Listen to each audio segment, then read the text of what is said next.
1934年新竹第一栋百货公司，现在它是一间风土餐酒馆。好吃哦，客家籍的臭豆腐，还要配白酒。对，没有错。真的不要再说新竹是美食沙漠了，会颠覆你的想象。欢迎来到城乡走跳计划。今天我们来到的是新竹，很多人对新竹的印象都停留在科学园区。如果你也是这样，那就太可惜了。这一座百年城市，我们邀请到 Cat， 就是在地专业导览员，带我们来认识认识。Hello， 大家，我们现在所在的位置是东门市场。它白天你会觉得很像是你家附近的传统菜市场，可是呢，如果你到晚上，或者是有机会可以到东门市场的2楼、3楼，你就会发现哇，里头有从白天就开的酒吧，3楼还有金曲歌王黄子轩的东门 Recon Live 的录音室，所以其实还蛮有趣的。它就是某个程度也变成一个青创基地，白天跟晚上完全两个不同的样貌。其实这座市场是在1900年，那时候还是昭和时代的时候就建立，所以呢，它就有就是北台湾第一个手扶梯。北台湾第一个手扶梯是这个吗？对，大家可以看到这个百货公司很常见嘛，1900年呢，这样的手扶梯很不容易，所以它已经差不多快200年，2026年嘛，所以大概是126年。而且我看是不是有很多人会来这边拍照？对，很多网美喜欢拍一些废墟风的都会来这里。废墟风来都来了，我们要不要拍一下？这边是鱼香甜不辣，它已经是传承3代的店了。它早上凌晨5点就开始做甜不辣，但中午是一个可以卖吃的甜不辣的店。大概全新竹有70%的甜不辣其实都是跟他们批货的。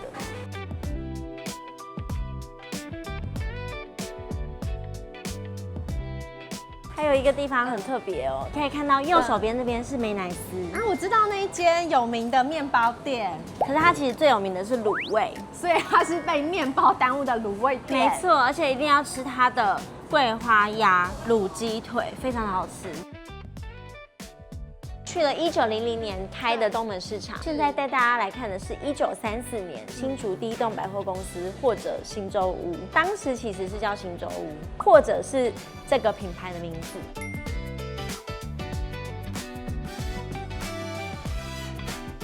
现在的这个空间呢，它其实是从2020年开始整修，花了3年半的时间。现在它是一间风土餐酒馆，在1楼呢，你可以看到很多风土选物。这边可以看到就是有或者安酱，安酱就是客家话“俺酱”的意思。漂亮，对，有酱就需要有酒，很有名的叫做酒酱风，取一个谐音梗，有清酒、威士忌。那我自己非常喜欢这一罐，就是昆马，是原住民语库马的意思。库马是台湾黑熊，它结合了大概12种台湾的香料，加上杜松子，非常的代表台湾。容器又是用新竹的循环玻璃去做的，很多外国朋友来的时候，我就会倒这一杯给他们。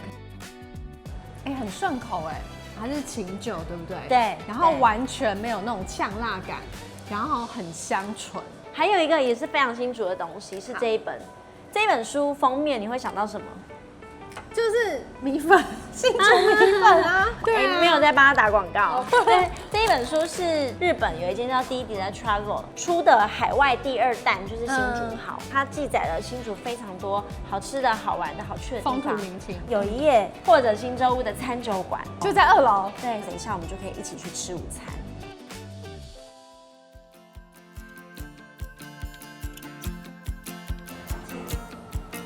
哇！有人生日吗？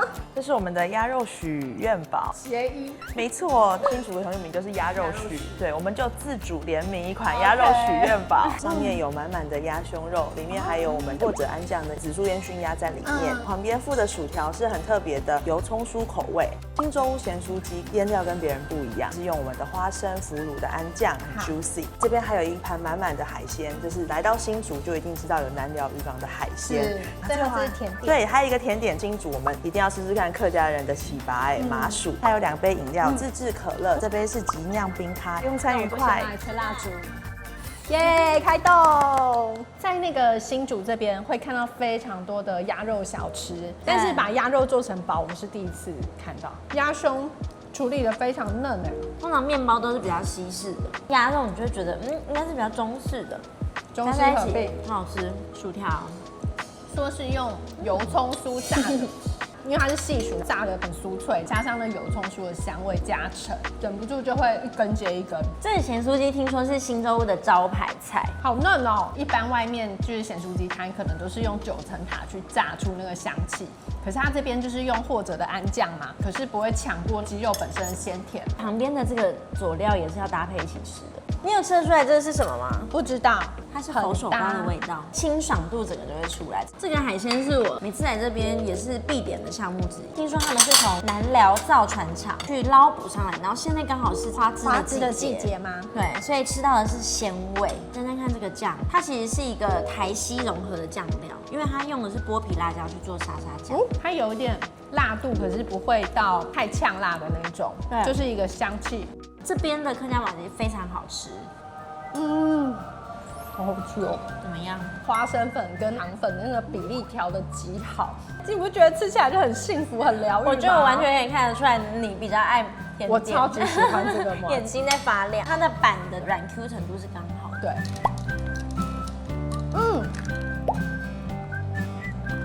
我觉得新洲屋这个创意料理的这一块真的做得很棒。然后观众朋友，你是不是也想吃？越看越饿，对不对？我跟你讲，现在赶快在影片下面留言，我们就会抽出一个幸运观众，也可以吃跟我们一样的同款餐点。这一款餐好像蛮适合2个人一起 share。对啊，所以1个人留言中奖，你就可以带你的朋友一起来吃，太棒了，赞哦！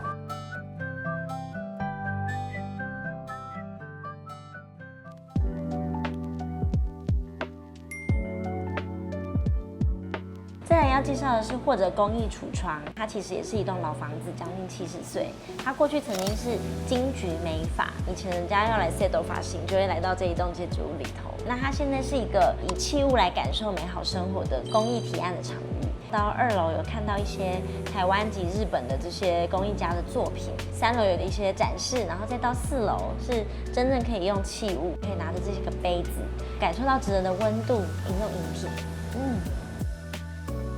我今天选的这一套茶具啊，是刚刚我们一路走上来，在逛的时候就有看到这个艺术家陶氏这一间工艺坊的作品。很特别的是，它这是用一种陶瓷的技法做出那种国画有点水墨的那种流动的感觉，刚好很巧合的做出一匹很像是马的图案。对，这个是不能控制的，所以它算是蛮随机的，但是就很有艺术感，所以我就一看就喜欢，我就选了这个。我觉得平常我们对于那个工艺品很多都是在橱窗里面看，会觉得比较有距离感。对，然后现在是真的把工艺家的作品当我们实际上在喝的那个器皿。因为新竹其实产很多玻璃嘛，对，这一款是台玻跟日本设计师深泽直人合作联名的，所以你可以拿拿看，我觉得它很轻薄，真的没有那种厚重感。对，我觉得它好像是一个蛮直观的体验馆，因为有时候你没有使用到那个器皿的时候，你有点难想象，而且又长得太漂亮的时候，会觉得跟生活里头有点距离。我觉得在这个工艺橱窗，它整个就是老建筑嘛，可是被改造的非常文青风，坐在里面喝茶，感觉时光更慢了。我觉得它有一点迷人的地方，就是说老街区里头的老建筑，其实饮茶也是一件很老的事情，可是我们又用很现代的方式去感受它，所以我觉得很有趣。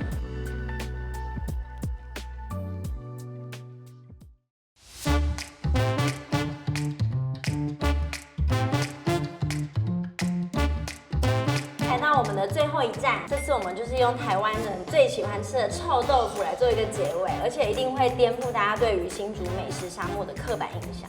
而且还有酒杯哦。对啊，有酒杯什么意思？帮你们上一下适合搭配臭豆腐的白酒，它的清爽感其实跟豆腐的发酵味是非常搭的，尤其适合现在的夏天这样。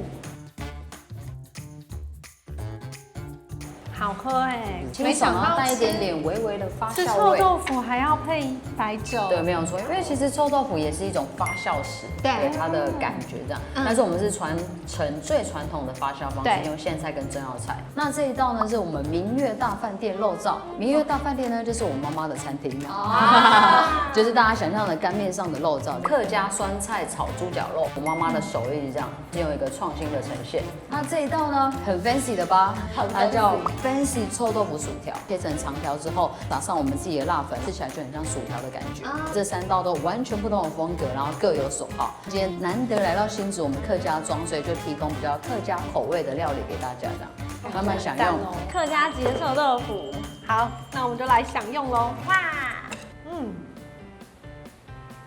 好好吃哦，我觉得非常非常的惊艳。一般可能是加在那个面条上面，比较重咸一点点的，可是把它加在那臭豆腐上面，而且还有加入一点柠檬跟姜汁，更清爽，超级融合，完全颠覆对平常臭豆腐的想象。这个你可以吃吃看。我其实已经吃过它很多次了。第一次吃的时候觉得说，哦，怎么这么好吃？因为我很喜欢吃薯条，它的那个口感有点介于就是炸薯条跟炸豆干的中间。而且我跟你说，一般外面卖的臭豆腐啊，它通常都是会先炸好，然后再把它回锅拿去炸。对，这边的臭豆腐呢，它是不二炸的，吃得到它里头的嫩感，可是外面又酥酥的，加上我外面那个辣粉，真的画龙点睛，有一点花椒的香味，又加上海苔的香气，超配。干杯！干杯！最后来吃看看这个肉燥口味，像是小吃面店上面的料，还有香菜跟香菇，很好吃，肥瘦刚刚好。你看它有一些是有保留那个肥度，可是它吃下去不会让你很腻的感觉。